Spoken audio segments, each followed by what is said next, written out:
Hello दोस्तों, welcome back to my YouTube channel exam way. दोस्तों, आज हम एसआई यूनिट पढ़ने वाले हैं। जो भी फिजिक्स की महत्वपूर्ण राशियां होती हैं उनसे रिलेटिव जो भी उनकी एसआई यूनिट्स हैं उनको आज हम एमसीक्यू क्वेश्चंस में डिस्कस करेंगे। तो चलिए दोस्तों, अपनी वीडियो को स्टार्ट करते हैं और चलते हैं क्वेश्चन नंबर 1 पर। दोस्तों, क्वेश्चन नंबर 1 है, पृथ्वी की सतह का पलायन वेग लगभग डैश है। तो दोस्तों, पृथ्वी की सतह का पलायन वेग लगभग कितना है? तो दोस्तों, इसका राइट आंसर होगा 11.2 किलोमीटर पर सेकंड है। तो option B is the correct होगा। दोस्तों, पलायन वेग वह वेग होता है जब पृथ्वी का गुरुत्वाकर्षण बल किसी वस्तु को छोड़ता है। यानी कि अगर हमारे को पृथ्वी का गुरुत्वाकर्षण बल से निकलना है तो हमारी स्पीड कितनी होनी चाहिए? 11.2 किलोमीटर प्रति सेकंड होनी चाहिए। जब भी हम पृथ्वी के गुरुत्वाकर्षण बल को छोड़ पाएंगे और स्पेस में जा पाएंगे। अगर इससे कम होगी स्पीड तो गुरुत्वाकर्षण बल हमें नीचे की तरफ खींच लेगा और हम धरती पे गिर जाएंगे। तो इसलिए हम देखते हैं ना कि रॉकेट होता है, तो रॉकेट का जो पलायन वेग कितना रखा जाता है? 11.2 या उससे ज़्यादा ही रखा जाता होगा। चलिए दोस्तों, आगे देखते हैं अगले क्वेश्चन की तरफ। ऊष्मा का एसआई मात्रक क्या है? तो दोस्तों, ऊष्मा का जो एसआई मात्रक है वह जूल है। तो option B is the correct होगा इसका। ये तो काफ़ी सिंपल क्वेश्चन है। चलिए आगे देखते हैं। इसका राइट आंसर जूल था। चलिए आगे देखते हैं। ध्वनि की गति अधिकतम होती है। तो दोस्तों, ध्वनि की गति अधिकतम किस में होती है इन चारों में से? तो दोस्तों, इस क्वेश्चन का राइट आंसर होगा ऑप्शन सी, ठोस में। तो ठोस में ध्वनि की गति अधिकतम होती है। चलिए आगे देखते हैं। न्यूटन का पहला नियम किससे संबंधित है? तो दोस्तों, न्यूटन का पहला नियम ये कहता है कि जो वस्तु जिस अवस्था में होती है वह उसी अवस्था में रहती है जब तक उसके ऊपर कोई एक्सटर्नल फोर्स ना लगाया जाए, यानी बाह्य बल ना लगाया जाए। तो वस्तु जिस अवस्था में होती है वह उसी अवस्था में रहती है। तो देखते हैं हम कि न्यूटन का जो पहला नियम है वह जड़त्व से संबंधित होता है। क्योंकि हम देखते हैं कि जब कोई वस्तु जिस अवस्था में वो उसी अवस्था में पड़ी रहती है जब तक उसके ऊपर बाह्य बल नहीं लगाया जाता। तो यानी कि न्यूटन का पहला नियम जड़त्व से संबंधित है। तो option C is the correct होगा इसका, जड़त्व। चलिए आगे देखते हैं। शुद्ध गतिक संयंत्रता का मात्रक क्या है? शुद्ध गतिक संयंत्रता का मात्रक दोस्तों स्टोक है। तो इस क्वेश्चन का राइट आंसर होगा ऑप्शन बी, स्टोक। चलिए आगे देखते हैं। प्रकाश वर्ष किसका मात्रक है?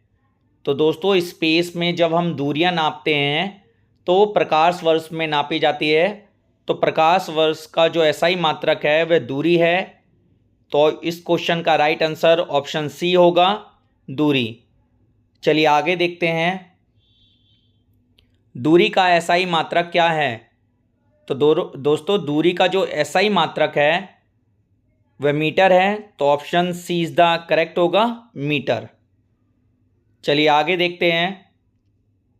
बल का एसआई मात्रक है। तो दोस्तों, बल का एसआई मात्रक न्यूटन है। तो इस क्वेश्चन का राइट आंसर होगा ऑप्शन बी, न्यूटन। चलिए आगे देखते हैं। तापमान को एसआई पद्धति में मापा जाता है। तो दोस्तों, तापमान को किस एसआई पद्धति में मापा जाता है? तो इस क्वेश्चन का राइट आंसर होगा ऑप्शन सी, केल्विन। तो केल्विन में मापा जाता है। तो option C is the correct होगा। चलिए आगे देखते हैं। कार्य का एसआई मात्रक क्या है? तो दोस्तों, कार्य का एसआई मात्रक जूल है। तो option C is the correct होगा इसका, जूल। चलिए आगे चलते हैं। विद्युत धारा का एसआई मात्रक क्या है? तो दोस्तों, विद्युत धारा का एसआई मात्रक एम्पियर है। विद्युत धारा को एम्पियर में मापा जाता है। तो इस क्वेश्चन का राइट आंसर होगा ऑप्शन बी, एम्पियर। चलिए आगे चलते हैं। शक्ति का एसआई मात्रक क्या है? तो दोस्तों, शक्ति का एसआई मात्रक वाट है। तो option A is the correct होगा इसका, वाट। चलिए आगे चलते हैं। दाब का एसआई मात्रक है। तो दोस्तों, दाब का एसआई मात्रक पास्कल है। तो इस क्वेश्चन का राइट आंसर होगा ऑप्शन बी, पास्कल। चलिए अगले क्वेश्चन की तरफ चलते हैं। आवर्ती का एसआई मात्रक क्या है? तो दोस्तों आवर्ती यानी फ्रीक्वेंसी का जो एसआई मात्रक है वह हर्ट्स है। हर्ट्स के अंदर फ्रीक्वेंसी को मापा जाता है। तो option C is the correct होगा इस क्वेश्चन का आंसर, हर्ट्स। चलिए आगे चलते हैं, अगले क्वेश्चन की तरफ चलते हैं। प्रतिरोध का एसआई मात्रक है। तो दोस्तों प्रतिरोध का एसआई मात्रक एम्पियर है। प्रतिरोध का एसआई मात्रक है।